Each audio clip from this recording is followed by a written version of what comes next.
గరుత్మంతుణ్ణి వాహనంగా ఎందుకు విష్ణువు స్వీకరించారు అన్న విషయం మహాభారతం ఆదిపర్వంలో ఉంటుంది.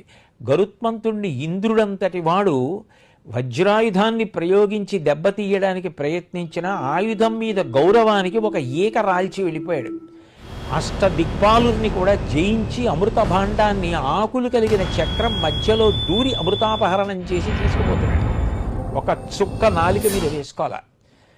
ఆయన యొక్క శక్తిని చూసి ఆశ్చర్యపోయి విష్ణు వచ్చి, నీ గుణముల చేత నేను సంతోషించాను, నీకేం కావాలి చెప్పమని అడిగారు. అమృతం తాగకుండా అమరత్వం కావాలి, అది నాకు కటాక్షించండి, ఎప్పుడూ నేను మీ ముందు ఉండాలి. నా గౌరవం కోసం మీరు నన్ను వాహనంగా స్వీకరించమంటే అప్పుడు శ్రీ మహావిష్ణువు ఆయనని వాహనంగా స్వీకరించడమే కాదు, నా ధ్వజం మీద కూడా గరుడముద్ర ఉంటుంది అని వరం ఇచ్చారు. అంటే మనం కూడా మంచి గుణములను సంతరించుకోగలిగితే భగవానుడు ఇక్కడే కూర్చుంటాడు, మనమే ఆయనకి వాహనం అవుతాం.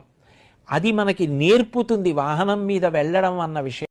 గరుత్మంతుణ్ణి వాహనంగా ఎందుకు